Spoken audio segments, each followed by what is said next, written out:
Actually just introducing you to Elena. Elena and I both worked at Monsanto, Bayer Monsanto back in the day. And she left to start her own company. And Elena, I'll let you talk a little bit about what you're doing at Change Raven.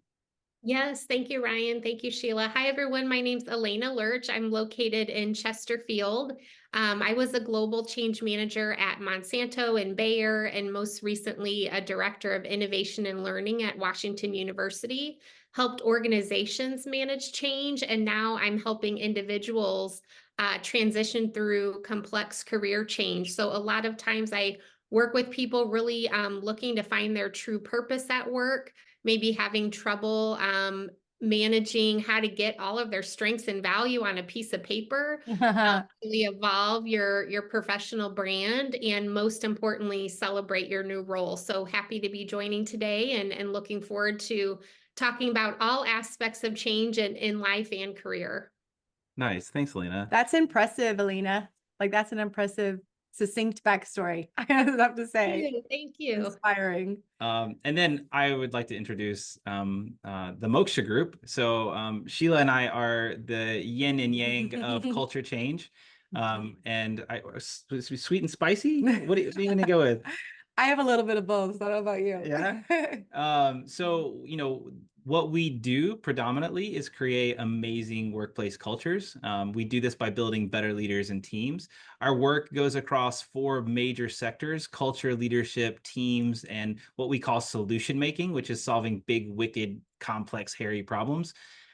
If I were to break this down in like layman's terms, in terms of what it means for you here, we do coaching, professional and personal development. We do a lot of couples and family work, which doesn't get advertised often.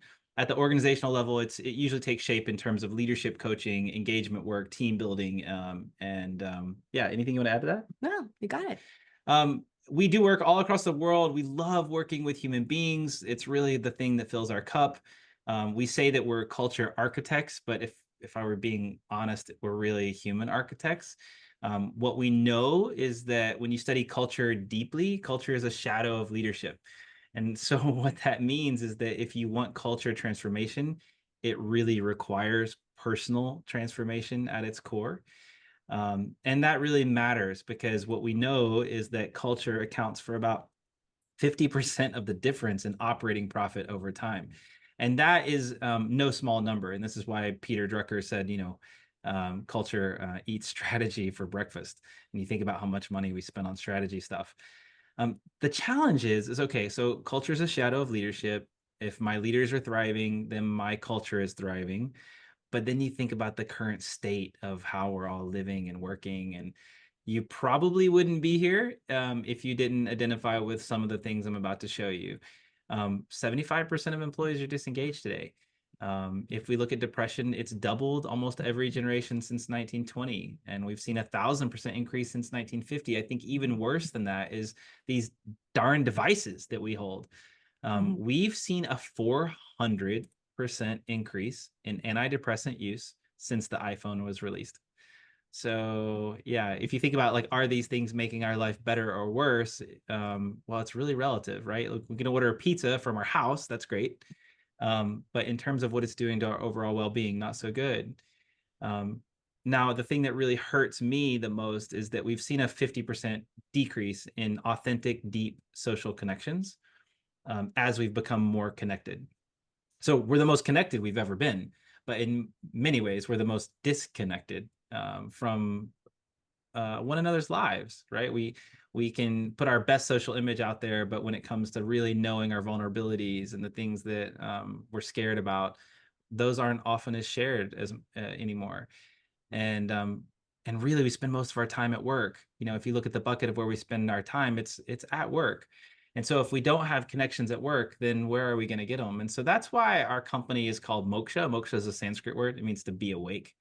And so we really are all about being awake for your life. This is one of the reasons that we've partnered with Elena, because a lot of what she's helping you do is become awake for your career.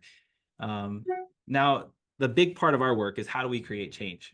How do we create change in an individual, in a family system, if we're working with a couple or a husband and wife, or a wife and wife, or husband and husband? here's the thing that really gets sort of depressing is that, even if you look at like heart people that have had a heart attack, only 1 out of 7 people who have had a near fatal heart attack will make a change, diet, exercise, after they've had that heart attack. And that statistic is sobering, right? When it comes to change. And so a big part of what Sheila and I have done over 12 years is really dig in to what is it that creates change. And when you look at change, what you find is that it's our nervous system that gets in the way, right? Any uncertainty becomes a threat, and the nervous system is programmed to keep you in homeostatic balance. Have you ever tried to lose weight? You do it pretty well for a month or two, and then all of a sudden, like, you bounce back to that set point. It's because you have a set point, but you have 1,400 different set points in your body, and they're all keeping you from changing in many ways. And Okay. so, yeah, So I just want to, before I take over, I was wondering if you could share a little bit about, so this workshop is really about helping people assess, like, what do I really need to make a change? And if so, how do I do that? And get started so we can get that momentum and give you something we call a little coherence or a boost to kind of lean into that and take those first steps. But sometimes we find, like, Ryan's a culture expert. He's worked within HR. For a long time. And so sometimes it's that people aren't in the right position within the company. They don't have the right communication skills. The team is very dysfunctional. So they're kind of looking for an escape. But can you just take one more minute and share a little bit about how this idea of culture and connectedness can help people, like, evaluate whether they're, in yeah. the I right mean, position, or if they can work towards change internally, or they need to go? yeah, people don't leave jobs, they leave their boss, right? And so your boss is culture is a shadow of leadership. So fundamentally, I think what you have to assess when you're managing your career, whether you're going to stay or go, is number one, with your peers, with your boss, do you fit? Does it feel good? Right. When you wake up in the morning, are you looking forward to work or are you dreading it? If you are dreading it, it's really looking at internally why. So are you not enjoying the work, or do you not like your coworkers? Is your boss oppressive and an egomaniac? Or no support? Do you not have support? Do you feel like you're not cared about as a human being? Do you not have friends at work? And No. so these are the things that you have to look at, because culture matters more than almost any other factor for your life happiness, also your work performance. And so I think when you look at KSAs, for example, a lot of people focus on training like knowledge, skills, and abilities. But we know that over time, about 75% of performance can be predicted by your level of resiliency, your optimism, and the amount of social connections you have. And so if you're coming into work and you don't feel optimistic about it, if you feel like you have a hard time bouncing back from setbacks and you don't have a whole lot of friends, a social community there, it's also impacting your own ability to perform. And so, yeah, what Great. Sheila is going to actually show you, though, is, in our workshops, we spend 2 days with teams. And if we do individual workshops, that can take, weeks of coaching. And we go through a lot of techniques. And today we want to give you just something, like one thing that you can actually take home and practice. And it's sort of like the thing that probably would make the biggest dent in your life if you practice it every day. Yeah. And that's something called coherence. Yeah, and I know Stacy knows this extensively. So, I was just to share a little story. I started just working with this high performing, like, female executive. She's amazing, and she's just last night, and she called me this morning, and she learned this coherence practice, and we did it a whole bunch of times in our coaching session. And she has been in such an intense state of distress with her boss for months and months and months. And what she realized is that once she got enough coherence in her nervous system, she was able to immediately go in and have a different conversation that she hasn't been able to have. And so this idea that I've learned and trained is that most of us have goals. We know what we need to do, but we don't have enough to get juice in the system, energy in the system, coherent energy. And so when we talk about, what I want to share is, how can you start immediately increasing what we call your personal coherence? The biggest thing that affects whether or not you feel centered in life, whether you feel coherent, being able to think clearly, feel clearly, and act, is emotional load. You're carrying additional emotional stress in your system, shoving it down, then reacting. And so, a big part of success in an organization or as your own leader or as a parent or as a partner is like what's happening under the surface. And so, we call this your internal coherence. When you're in a coherent state, your heart rhythms move in like a wave like rolling hills pattern. And you can measure this now with biofeedback devices, putting your thumb on a phone camera and it shows you how your heart rhythm is. Okay. When you're in an incoherent state, meaning an emotional distressing state, your respiration is going to change. Your heart variability becomes more jagged. What that means is that it's like driving a car, hitting the gas, hitting the brake, that your body feels distressed and is trying to figure out how to get out of distress and may not be doing it accurately. Right. And when I work with leaders and family systems, a lot of people hang out in this kind of freeze. I'm trying to fight. I can't get out of it. I'm kind of frozen and they kind of jump around. And then there's a lot of challenges that come up with that. And then blood pressure is directly linked to this as well. So your heart rhythms, believe it or not, and this data that we're sharing is used to train like NASA and NASA astronauts who their level of coherence needs to be so spot on, but also your level of coherence affects everyone around you. That's the huge responsibility that we have as parents, as leaders, as teammates, is like, if we don't feel comfortable, it's going to be felt and can now be measured off about 3 to 4 feet off your body. So have you ever had that experience where you walk in to your workplace and you can immediately sense or tell that something's off, right? And so when you improve your heart rate variability, your emotional steadiness, you can help other people regulate, and then you start teaching others. So we know this is important, especially when thinking of a career change or shift, because you have to be able to plan, decision make, have social awareness. That is huge. Training. How am I coming across? How did I show up for that interview? Being able to communicate succinctly, right?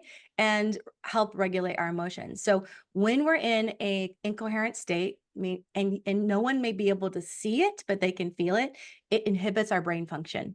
That's it. When we're in a coherent state, our brain functions better. You have this vagus nerve that comes up. It sends kind of a circuit of information, whether it should be in fight, flight, freeze mode, or all things are chill, and it brings up all the prefrontal cortex circuitry so you can do all these things we're talking about. So the other thing I want to share with you throughout your day, we call it spot checking. So when I work with leaders, or individuals or couples, I say throughout your day, I want you to spot check. Where are you on what we call the depletion to renewal grid? Anytime you experience emotions that are enthusiastic, confident, courageous, that's going to be considered high vibration. Your heart rate might be a little bit higher, but you're producing good hormones that are healthy for your body. The place where all families, teams, where you would actually want to show up in an interview process is this lower right side of the grid: appreciation, ease, patience. This is like water runs deep, still water runs deep. It's deep roots to the ground. This is where people just feel at ease, right? This is where families meet, teams meet. Anything on the left side of the grid, which is part of life feeling, you're going to be producing stress hormones. You're going to start to show an incoherent heart rhythm if you stay there too long, right? And all of us have to make this journey 100 times a day. How do we move from the left back into neutral? And then hopefully from neutral into the right side, because that's where we function better as human beings. So I want to teach you, that's all I'm going to share today. This is normally like a 12-hour training course, but I just wanted to give you a little bit of science behind what I want you to practice. The ideal way to create what we call coherent nervous system is to notice anytime you feel distress, when you feel tension, you're prepping for something that's important. And you're just going to turn inward and you're going to notice where you're at. I'm feeling angry. I'm feeling angry, distressed. And you're going to just sink into this practice. It's meant to only be done 2 minutes. We're training your brain to pair the stress response system with a practice that brings you into coherence. That's what we're doing. And ideal to change your baseline, it's about 20 minutes of practice every day. And if you eventually find a way to do this with other people, it gets a lot easier. So I'm going to teach you this technique called quick coherence. And a lot of the data that I presented is based on this technique. There's really just 2 steps to this technique. right? So if you're willing to practice, what you're going to do is the very first step is you have to take your attention and you need to bring it inside of your own chest or heart area, right? And so for some people, that means hands on the heart, right? And you're just going to feel the area of the chest or heart. Eyes stay open. I want you just to practice your awareness just comes into the chest or heart region. Now I want you to just notice that your breath can begin to slow down and get deeper over time. Watch for about 20 seconds, just really allowing that breath to get slower and deeper, having a soft awareness of your attention into the chest.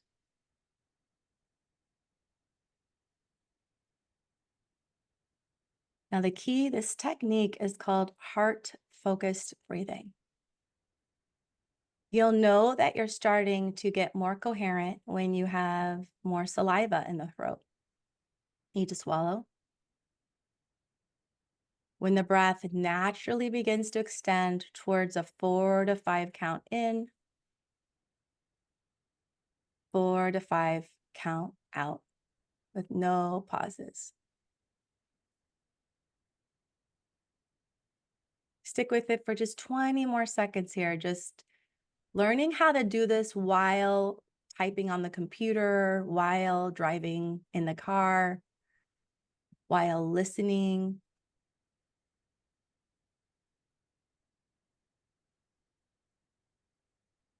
Now you're going to keep with that breathing pattern. So this is what we call coherent breathing. But now we're going to try to get you into what we call that lower right side of that depletion to renewal grid I shared. So I want you just to make a sincere attempt to think about or imagine a regenerative feeling. You can just think gently of a time that made you feel safe. Do you feel connected? You might even just for 20 seconds, pull up a situation where you feel grateful or appreciation for someone you care about. Could be a pet or person who showed up for you. Just do your best to hold it for about 20 seconds. And use these regenerative feelings to just slow and steady that breath and create more ease and connection in that nervous system. 3 more rounds of breath. If you're ever really under a lot of stress, you might have to just stay in heart-focused breathing longer or go to feelings of neutral. Good. And then we're going to just pause here and, come back together. And I just do want to do a little check-in. So this is what we call a healthy pattern interrupt before you make decisions, before you take action, before you communicate, to make sure you have access to your prefrontal cortex. So just want to do a little check-in to see just real briefly how you're feeling after that technique. Thumbs up. Fantastic. Thank you, Sheila and Ryan.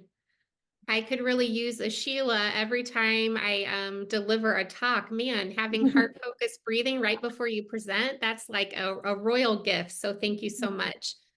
So the next couple slides here, we'll be diving into why is career change something that really pulls on our heartstrings, and being truly awake, as Ryan and Sheila both mentioned, having that self-reflection and listening to the feedback within your own body to know if you're ready for a career change, or maybe someone else in your family or network is ready for a career change.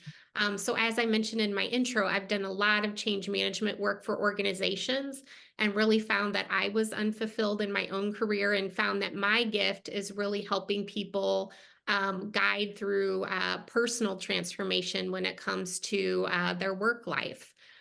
So the next slide, I really want to talk about achieving career clarity. So a lot of people I know have a resume, maybe it's been dusted off a couple times and typos corrected, and it's so easy to get, snuggled up in bed and fire off a lot of resumes and look for that new opportunity. But what I find is most successful is to really get in touch with the future state career that you want and that will help you thrive and that benefits your family before going through the motions of interviewing and returning phone calls and doing all of that stuff, right? So when I talk about career clarity, it's really envisioning the type of career that will light you up, maybe the type of career that you see others in that you're really interested about. A lot of people have a degree, let's say in engineering, and want to move over into more of a people-focused career. So the approach on career clarity is really diving in and understanding and highlighting what that future state is before you go after it. So wanted to share today a few voice notes or journaling that you may decide to do now or later. Career clarity is a big exercise, but wanted to share today a few things that you can think about when you're looking for career clarity is to think about the aspects of decision making.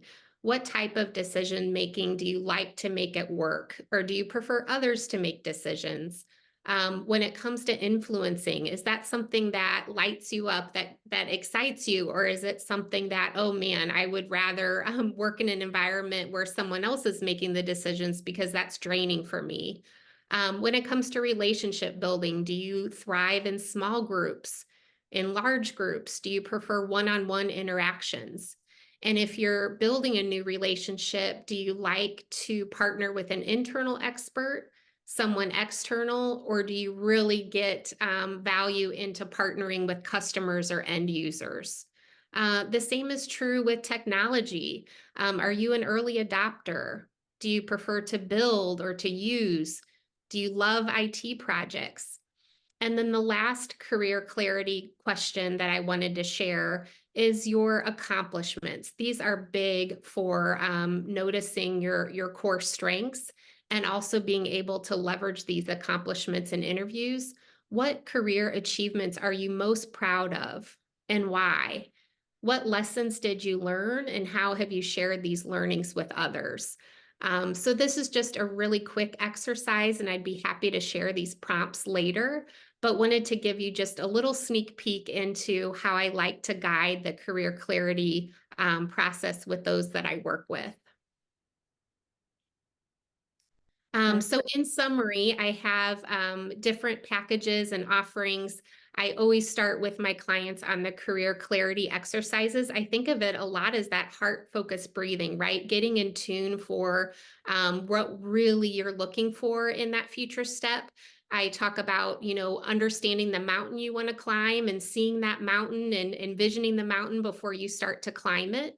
I also support professionals with a brand refresh, resume design, as well as optimizing which applications you're sending out. I'm a huge believer in karma and manifestation. So when you're getting that clarity in your own career, you want to send your applications to the type of opportunities that have that same vibration and are matching up with your future state. One of my favorite things to do is mock interview practice. Some people may have a blind spot or two when they're interviewing. And so I'm really that trusted resource or neutral third party to go through an interview with you and kind of assess the strengths and growth areas. And then most importantly, negotiating that offer to get the best package, including salary and benefits to help you grow and evolve. So really excited to combine biofeedback and career change today. I just, my mind is blown here and I'm learning a lot as well. And just appreciate all of you for taking time out of your day and spending time with Ryan and Sheila and I. We really appreciate it. Thanks. And just a final note of encouragement, at least for me, which is that change is absolutely possible if you're looking for that. You have to understand that we always have competing commitments, right? Like if I want to lose weight and get in better health, I'm also going to have a part of me that doesn't want to do that, right? I'm going to have a part of me that wants to sit on the couch and eat, Haagen-Dazs. And so part of the work, right, is understanding what are my competing commitments. And and then stepping into like, it's like, which wolf do you feed, right? Like feeding the white wolf rather than the dark wolf. Yeah, I want to just build on what Ryan said. I find this competing commitment thing is so key to helping people move through a change process, especially a career, because that's so linked to livelihood. And when I work with people in this phase, the fear is so intense, especially if they're in a provider role or they have years of experience in relationships. Going towards the unknown, it can be terrifying. And I'd have to say, like, there's a small percentage of people who have the nervous system or a felt sense of support to do it, and that's really why they reach out to others. They attend these workshops, is because they're asking to borrow some of this coherence so they can make that change. And understanding your key competing commitments are really key, because let's say I really value consistent income and I really want to start my own business. I really value healthcare benefits and I'm really afraid. And then we have, and I know Elena and I were nerding out on this, is that sometimes we have false beliefs that believe that we can't recreate the good that came with another situation. And so then we tend to stick in environments where all of our lights don't get to shine. And then also to say, I know that one way where we also, that everything that you go through these trainings and opportunities, you can also just use to make wherever you're at better. And sometimes people do learn, like, once I get more coherent, I learn better communication skills. I have enough juice to have the hard conversations, then life feels better. So it kind of works if you want to stay or go. So we can open it up for questions Yeah, and at this time. we'll put up our contact information. Feel free to screenshot this. We will also send you this presentation so you'll get it. That little QR code will get you to Sheila, and then you can go to Change Raven LLC to get to Elena. And thank you so much for being with us today. We really appreciate your time. If you have any questions, feel free to reach out to us at the numbers listed above.